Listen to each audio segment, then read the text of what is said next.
Hello? Hello, how are you? Hi, is this Mary Jo? Yes, it is. Hi, I'm Vera. Hi, Vera. Thanks for speaking to Family First today. Oh, sure. I know that a lot of people are sort of going through that hangover from Christmas and thinking about how much money they spend and all those things like that. And I've seen my friends on Facebook talking about how they're going to use cash only from now on. That's their New Year's resolution and that kind of thing. So can you kind of detail, and I know you have some tips for people on how to kind of make them start off on the right foot for the new year for their finances. Can you kind of detail those a little bit for us? Sure. I mean, first and foremost, I think you just need to track your finances, have a sense of your cash flow, and an app like Page Once is really helpful on this front because you're managing your cash flow. You've got all your bills in one place. You've got all of your statements in one place, from your bank statements to your credit card statements. So you can really see what's coming in the door and what's going out the door, and you can even pay your bills directly from your smartphone. So it's easy, it's convenient. It's one of those tools that I don't know if people necessarily know that's out there, but it's definitely one you want to take advantage of in 2012.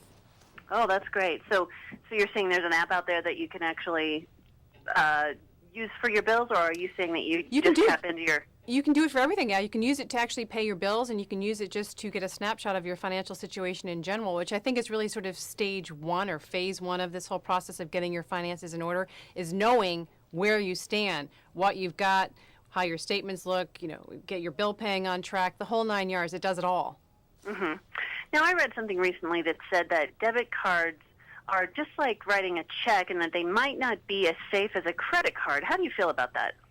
Well, debit cards were sort of the big wave for a while, but now people are actually switching over to credit cards. There are some decent offers going out there. The banks are trying to switch you over from debit to credit cards in general because they make more money off of the credit card. So there's definitely been some changes there as it relates to credit versus debit. But debit cards for the first time did take over credit cards in terms of usage, and now we're seeing a rebound in credit card use. So people are returning to that. Of course, over the holidays, we saw a little bit of both and a little bit of overspending on both as well. Mm-hmm. Now, I know that it's easy sometimes with a credit card because it's sort of more theoretical than a debit card, right? You think, oh my gosh, I've got this balance, it's coming out, it's going to bounce. It's like bouncing a check, right? In the credit card, you have this sort of sense of security. How do you sort of recommend people to keep track of that for themselves? Well, I think if you are concerned about going over, then the only foolproof way to keep your spending under control would be to use a debit card because you can't spend money that you don't actually have in your account, right? Mm-hmm. The other foolproof way, too, would be just to use cash for your expenses, but you're not building up your credit, you're not building a credit history, you're not building a credit score.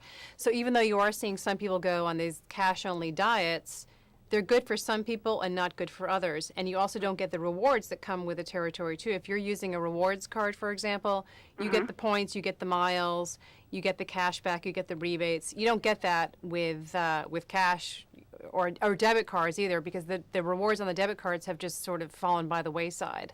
Mm-hmm. Now, I know you've got some ideas about how to sort of save easily, and I think you call it paying yourself. Can you detail that a little bit? Well, one thing you do want to do is, and this is sort of a slam dunk easy thing that anybody can do, is just have a portion of your paycheck automatically deposited into a savings account because you're not going to miss money that you don't see. So that's one very simple move that anybody can make, and you can watch your savings sort of build from there. I mean, the key to savings in general is spending less and really separating your wants versus your needs. We saw a lot of impulse buying going on over the holidays. A lot of people responding to the really good deals that were out there, going a little bit crazy. And of course, now it's payback time. The bills are coming in and people are sort of assessing the situation and trying to figure out how to get out from under. Exactly. Now, I know in thinking about that, looking at staring down at what they have to deal with and things being a little bit tentative with the economy, what sort of emergency tactics do you have for people to have what you call emergency money? Yes, I think people are still a little concerned about the state of the economy, even though we're technically in recovery. You still have a lot of people out of work. You have a lot of underemployed people. You've got to establish some sort of emergency fund to prepare for the unexpected, such as disruptions to your income, such as wages staying stagnant or even losing a little bit of money here.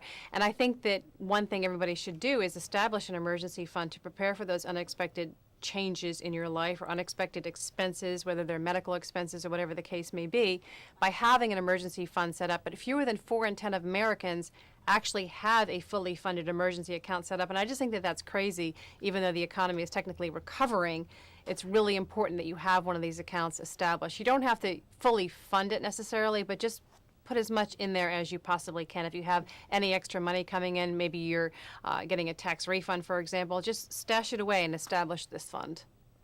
So you don't have sort of like a 1 month or 3 month salary or something like that number in your head. It's just whatever anybody can manage. Ideally, you should have 6 to 12 months worth of living expenses established in an emergency fund, but I think that that's out of reach for a lot of people, particularly these days. So if you could do 2 months, if you could do 3 months, just start small. Don't bite off more than you can chew. If you can do a little bit here and there, that's certainly better than nothing. And do you recommend keeping it just in a savings account, or is there a better way to? Well, you're not going to get much interest on any of these accounts, right? These days, the interest rates are next to nothing. But yes, that's the safest place to have these accounts is in a liquid account, a money market account, a basic account, and you could even establish an account online and make it really easy on yourself, where you're actually having money deposited right out of your paycheck and into one of these accounts, slam dunk, just like that.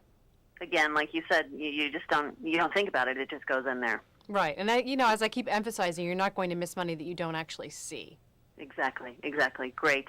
Awesome. Well, these are fantastic tips for the new year. Thank you so much for speaking to us today. Thank you for having me.